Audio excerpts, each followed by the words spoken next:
ज़मीनों की रिवायत में ज़मीनों से ज़रा पूछो, इसी में साज़ कितने हैं, इसी में राज़ कितने हैं। ज़मीनों की लड़ाई में गला काटा है बाही का, ज़मीनों ने इंसानों से लहू मांगा है अपनों का। बचपन की लड़ाई में खिलौने बाँट देते थे, बचपन की लड़ाई में खिलौने बाँट देते थे, जवानी की लड़ाई में ज़मीनें बाँट देते हैं। अस्सलाम वालेकुम, आदाब। हम आप सभी लोग जानते हैं कि ज़िला किश्तवाड़ में टैलेंट की कमी तो नहीं है। यहाँ पे चाहे हम बच्चों की बात करें या बुजुर्गों की बात करें या नौजवानों की बात करें, हर किसी में टैलेंट भरपूर से भरा हुआ है।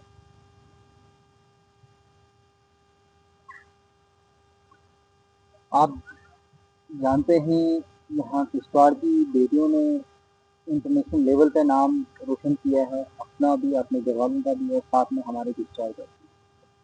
हम बात करें शीतल देवी, जिसकी पैरा आर्चर है, जो कि किश्तवाड़ की बेटी है, जो कि गोल्ड मेडलिस्ट है, सभी लोग इसको जानते हैं। या हम सिंगिंग के रिलेटेड बात करें, समरीजीत सेन है। या उसके अलावा बाकी बच्चों की हम बात करें या बाकी लोगों की किस्तार से हम बात करें, हर एक के अंदर अंदर अलग अलग चीज़ों का टैलेंट है। कोई नावल्स वगैरह लिखता है, कोई शेरो शायरी करता है, या कोई सिंगिंग वगैरह करता है, या कोई डांस वगैरह करता है। तो अगर हम बात करें तो हर किसी चीज़ में कुछ, हर किसी इंसान में कुछ ना कुछ टैलेंट भरा पड़ा। और बात इतनी सी है कि कुछ को सपोर्ट नहीं मिलती है और कुछ बच्चे सामने नहीं आ पाते। तो हमारी हर हमेशा से यही कोशिश रही है, हमारे ज़िला किश्तवाड़ के या चिनाब वैली के जितने भी लोग हैं, जितने भी बच्चे हैं या नौजवान हैं, जो भी जिनके भी अंदर कोई भी टैलेंट है, और हम उसको कोशिश करते हैं कि हम अपने दर्शकों तक उस चीज़ को पहुँचाएँ, हम उस चीज़ को ज़िला एडमिनिस्ट्रेशन तक पहुँचाएँ। इसी के चलते हमारे साथ आज ये शख्स मौजूद हैं, जिनका नाम मुस्तकीम है। बहुत सारे लोग इनको जानते होंगे क्योंकि लोकल हैं किश्तवाड़ के यहाँ। तो आज हम इनसे बातचीत करेंगे। आप लोगों को मैंने पहले ही बताया कि हम किश्तवाड़ में जो टैलेंट भरपूर तरीके से भरा हुआ है यहाँ के लोगों में, उसके चलते आज हम इनसे बात करेंगे।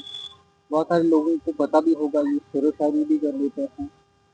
इन्होंने इनकी 304 बुक्स जो है इन्होंने खुद से लिखी हुई हैं, जो कि यहाँ किश्तवाड़ में बहुत सारे लोगों के पास हैं भी, पढ़ी भी हुई हैं।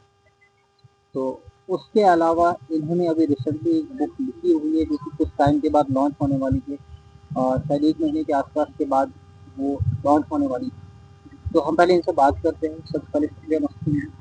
सबसे पहले आप अपना ज़रा तारुफ हमारे दर्शकों को बताइए कि आपका नाम वगैरह, आप कहाँ से हैं?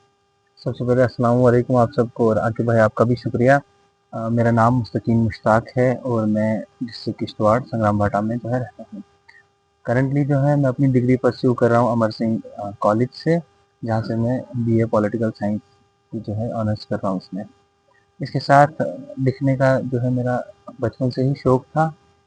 खैर जो है डायरी ऑफ एनी फ्रैंक एक चैप्टर हुआ करता था 8th में, उससे मैं काफ़ी मुतासिर हुआ और मैं जो है इस फील्ड में जो है स्टेप बाय स्टेप आगे बढ़ने की कोशिश करता हूँ। ज़रा आप ये बता दें, जब आप इस फील्ड में जैसे स्टार्टिंग में जब, तो किस तरीके से, किस चीज़ को देख के आपको ये कौन विचार आपके माइंड में आया, किससे आप इंस्पायर होके इस फील्ड में आए, आपने सोचा कि नहीं मैं इस वाली फील्ड में जाऊँगा? क्योंकि बहुत सारी चीज़ें इसके अलावा भी ऑप्शन थे, चाहे स्पोर्ट्स की बात करें, डांस वगैरह की बात करें, सिंगिंग की बात करें, या उसके अलावा बहुत सारी करिकुलर एक्टिविटीज़ हैं जो हम करते हैं।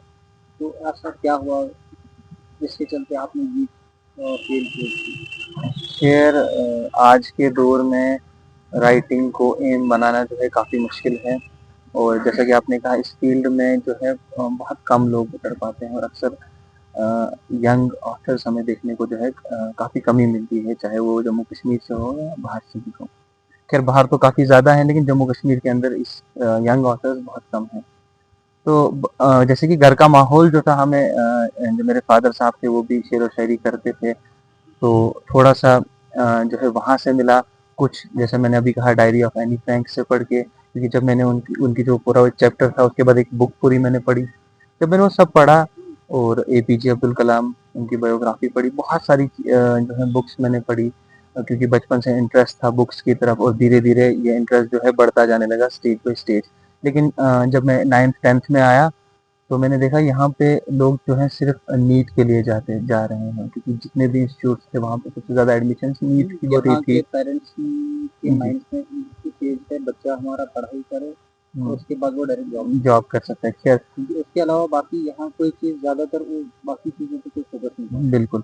तो मैंने जब देखा ना कि बहुत सारे बच्चे सिर्फ नीट कर रहे हैं और कुछ जैसे कि मेडिकल, नॉन मेडिकल और आर्ट्स में तो बहुत कम बच्चे होते हैं इस फील्ड में। तो यहाँ से मैंने हायर सेकेंडरी से अपना 11th-12th किया, वहाँ पे भी बहुत सारे टीचर्स ने मुझे सपोर्ट किया और मैंने पहली बुक लिखी, वो लिखी द रियल लाइफ हीरो, जो बायोग्राफी थी सीडीएस बिपिन रावत साहब की। तो पहली बायोग्राफी वहाँ से मिली, जो 26 आरआर ने मुझे इसमें काफ़ी सपोर्ट दिया और इस बुक को प्रमोट किया उस ज़रिए से। वो मेरी पहली किताब थी, उससे पहले भी बहुत सारी बुक्स थी लेकिन मैं कभी पब्लिश नहीं कर पाया। लेकिन धीरे-धीरे जब मुझे मेरे टीचर्स का, मेरे पेरेंट्स का और बाकी सब दोस्तों का सपोर्ट मिला, तो तब धीरे-धीरे जाके मैंने बुक्स लिखना जो है शुरू जैसे किया। हम बात करें, आपने अभी फिर से बोला कि यहाँ पे किश्तवाड़ में या हम चिनाब वैली के रीजन में ये बात करें तो यहाँ के पेरेंट्स में माइंड में एक ही चीज़ आती है कि बच्चा पढ़ाई करे उसके बाद जॉब करे। तो आपके पेरेंट्स का किस तरीके का सपोर्ट रहा इस चीज़ में, जब आपने ये चीज़ स्टार्ट की, जो आपके पेरेंट्स को पता चला कि हमारा बच्चा ये चीज़ कर रहा है, चाहे शेरोशायरी की बात करें या हम बुक्स वगैरह की जो आप लिखते हैं उसकी बात करें, तो किस तरीके का सपोर्ट रहा उनका? खैर शुरुआत में तो जैसे नॉर्मल पेरेंट्स का रहता है कि उन्होंने कहा ये ऐसा कोई फील्ड ही नहीं है राइटिंग की, किश्तवाड़ में ऐसा कोई कंसेप्ट भी नहीं था। उन्होंने कहा इस तरीके का कोई फील्ड नहीं है, हाँ तुम नौकरी ले लो उसके बाद किताबें लिखना शुरू कर दो या कुछ आगे पीएचडी करो। मैंने ये बिल्कुल बात सही है, जितना हम आगे पढ़ेंगे उतना नॉलेज गेन होगा। लेकिन मैं चाहता था कि मैं अपनी एक छोटी सी शुरुआत जो है यहाँ से करूँ। तो जहाँ पे चाह होती है वहाँ पे राह होती है। मैंने जो अपने पेरेंट्स को काफ़ी देर तक समझा और कुछ चीज़ें मैंने जो है स्टार्टिंग में तो उनसे छुप के की, यानी कि मैंने कुछ चीज़ें जो है धीरे-धीरे बुक लिखने लगा। उसके बाद जब बुक कंप्लीट होने लगी तो तब मैं उनको बताने लगा। कई जगह पे सपोर्ट मिलती थी, कई, लेकिन खैर हमेशा पेरेंट्स ने जो है अच्छी ही सजेशन दी और उसी सजेशन की वजह जो है मैं यहाँ पे इस टाइम हूँ। जैसे आपने बात की आप शेरो शायरी वगैरह भी करते हैं, तो चंद अशार चंद लाइनें हमारे व्यूवर्स के लिए होगा। खैर आजकल देखिए आज का दौर जो है अक्सर ज़मीनों इन पे जो है काफ़ी लड़ाई होती है, तो भाई-भाई का नहीं रहता है। तो इसी दौर पे मैंने चंद जो है कुछ लाइनें लिखी थी, वो थी कि ज़मीनों की रिवायत में ज़मीनों से ज़रा पूछो, इसी में साज़ कितने हैं, इसी में राज़ कितने हैं। ज़मीनों की लड़ाई में गला काटा है बाही का, ज़मीनों ने इंसानों से लहू माँगा है अपनों का। बचपन की लड़ाई में खिलौने बाँट देते थे, बचपन की लड़ाई में खिलौने बाँट देते थे, जवानी की लड़ाई में ज़मीनें बाँट देते हैं। यूँ तो माँ-बाप ने तुझको बड़े ही सोच से पाला, यूँ तो माँ-बाप ने तुझको बड़े ही सोच से पाला, लगी माँ-बाप की चाबी को बीवी ने बदल डाला।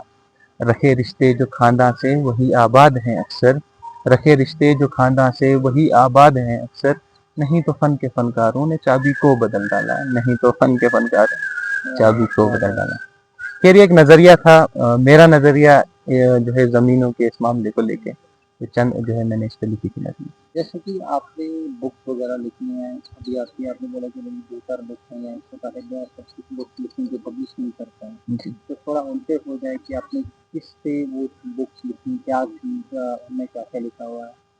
खैर मेरी एक अनपब्लिश्ड बुक है जिसको मैं चाहता हूँ कि लाइफ में अगर इंशाल्लाह मैं उस मकाम पे रहा कि मैं अपनी बुक को खुद फाइनेंस कर सकूँ और मेरी लार्जर ऑडियंस रहे, तो स्टेजेस ऑफ मदर करके एक बुक है जो मैंने लिखी थी, लेकिन वो उस तरीके से मैं पब्लिश नहीं कर पाया। उसमें मैंने माँ का वो हर रूप दिखाने की कोशिश की लोगों को, दुनिया को, जो अक्सर हम भूल बैठते हैं एक वक़्त के बाद।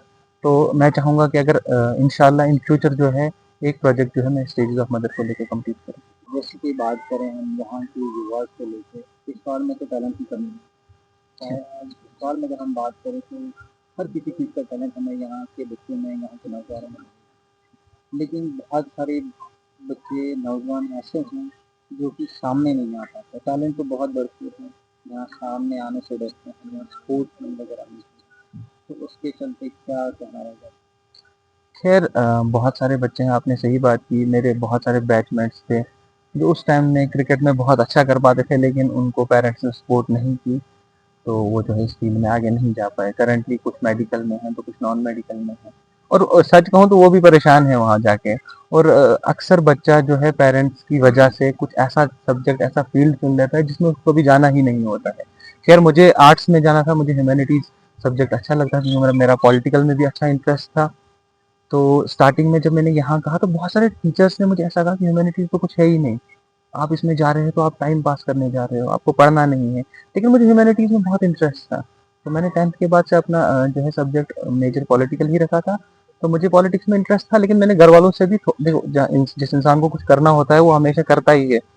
अब अगर हम मान के चलिए एक बच्चे को थोड़ा सा खिलौना चाहिए होता है या किसी बच्चे को बाइक चाहिए घर वालों से, तो उसके लिए कितनी जिद करते हैं, हजार बार घर वालों को मनाते हैं। अगर मुझे अब अपने फील्ड में जाना है तो मैं क्यों ना जिद करूं, मैं क्यों ना मनाऊं। अगर मुझे पता है कि मैं इंशाल्लाह उस फील्ड से कुछ कर सकता हूँ आगे, तो मैं क्यों ना मनाऊं। मैंने भी अपने घर वालों से काफी जिद की, घर वालों ने कहा मेडिकल रखो, नॉन मेडिकल रखो। मैंने कहा नहीं, मैं जो है ह्यूमैनिटीज नहीं चाहूंगा, मेरा इंटरेस्ट जो है पॉलिटिक्स में है और मुझे अच्छा लगता है इन पॉलिटिक्स के रिलेटेड जो है खैर मुझे पॉलिटिशियन तो नहीं बनना, लेकिन इस फील्ड में पढ़ना जो है मुझे काफ़ी अच्छा लगता है क्योंकि मैं इस फील्ड में पॉलिटिकल इंफ्रास्ट्रक्चर को पढ़ता हूँ। बहुत सारी चीज़ें ऐसी होती हैं जो हर इंसान किताबों से तो नहीं सीख पाता है, लेकिन खैर जब धीरे धीरे आगे बढ़ता है तो उसको समझ आ जाता है। तो इसी ये रीज़न था कि मैंने कश्मीर में इसलिए अपना कॉलेज चूज़ किया क्योंकि मैं चाहता था कि मैं वहाँ से जो है पॉलिटिक्स को इस वे में समझूं, इस तरीके से पढूं या एक पॉलिटिकल स्कॉलर बनूं, इस तरीके से कि मैं कोई भी ऐसी जो है क्या बोलते हैं पॉलिटिक्स के रिलेटेड ऐसी बात बोल सकूं, समझ सकूं कि लोग समझें कि इन्होंने पॉलिटिक्स के रिलेटेड कुछ किया है।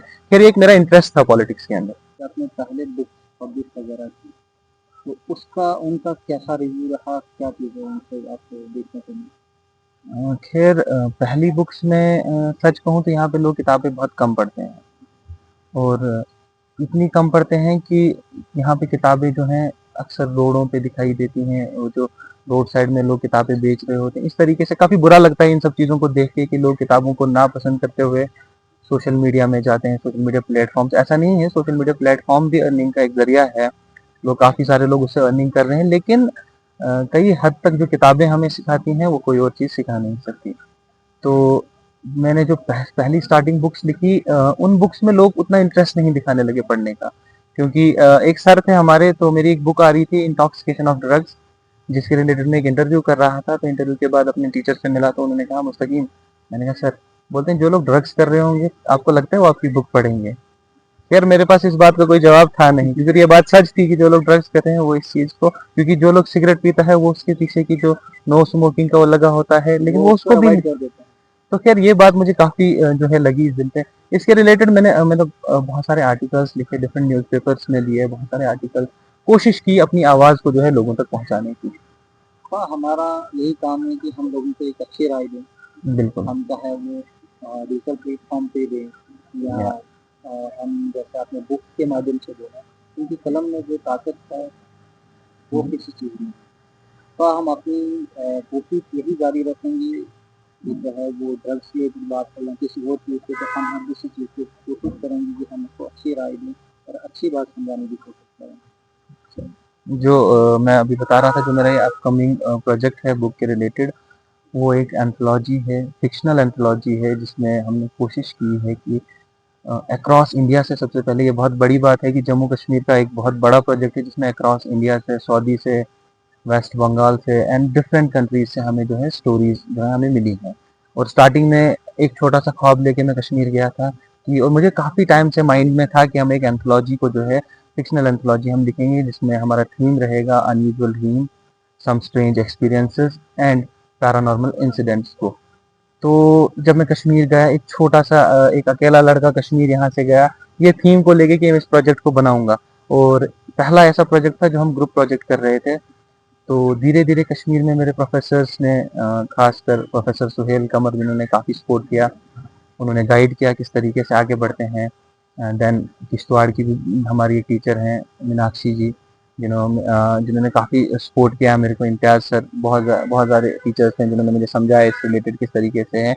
और बहुत सारे डिफरेंट अक्रॉस, जब मुझे नहीं पता था कि ये इतना दूर चला जाएगा, सऊदी से स्टोरीज आएंगी, डिफरेंट कंट्रीज से आएंगी, लोगों ने इस तरीके से इसमें हिस्सा लिया, अपनी स्टोरीज को दिया और इस बुक को जो है मुकम्मल बनाया। आज जो है हम इस बुक की फाइनल स्टेज पे हैं और कुछ ही दिनों के अंदर हम इसको पब्लिशिंग प्रिंटिंग में डाल देंगे और इसकी पब्लिशिंग जो है दिल्ली में होगी, ब्लू रोज पब्लिशिंग।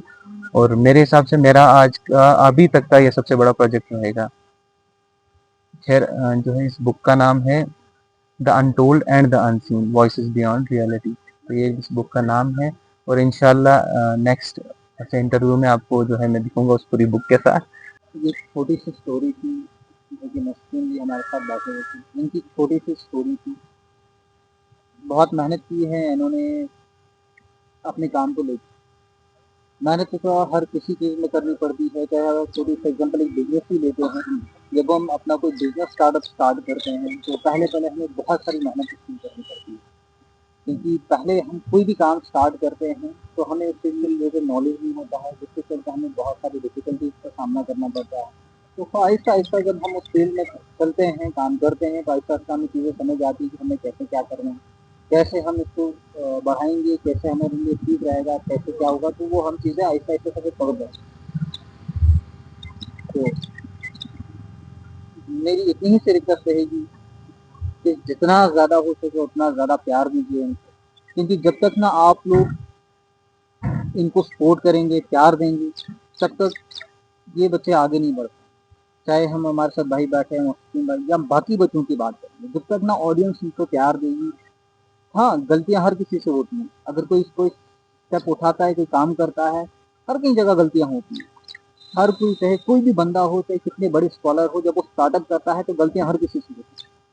तो हमारा यहाँ लोगों का कंसेप्ट क्या है, अगर किसी से कोई गलती होती है तो हम उसको इस तरीके से उसको पेश करते हैं कि आगे वाले बंदे को डिमोटिवेट करते हैं। तो मैं यहाँ आप लोगों से यही गुजारिश करूंगा कि थोड़ा गलती हर किसी से होती है, अगर इनसे कोई गलती हुई हो, हमसे कोई गलती हो, तो कोशिश करें आप वो गलती हमें बताएं, हम उसको सुधारने की कोशिश कर लेंगे।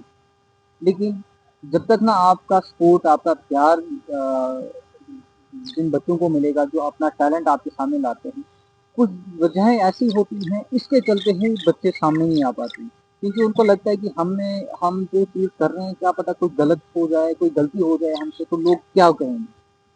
लेकिन इस चीज़ को हमने निकालना होता है, और इस चीज़ के साथ साथ मैं ये भी लोगों को कहना चाहूँगा कि जब हम किसी बंदे को या किसी बच्चे को, किसी भी बंदे को जब हम आगे आते हुए देखते हैं, तो हमें चाहिए कि हम उसको सपोर्ट करें, हम उसको बताएं, अगर उससे गलती है तो हम उसको इस हिसाब से बताएं ताकि वो बंदा मोटिवेट ही रहे, अपनी गलती भी सुधारे और आगे बढ़ते रहे। क्योंकि ये चीज़ कल को हमारे बच्चों पे, हमारे भाई बहन पे, हमारे बच्चों, हमारे बुजुर्गों पे भी ये चीज़ लागू होती है।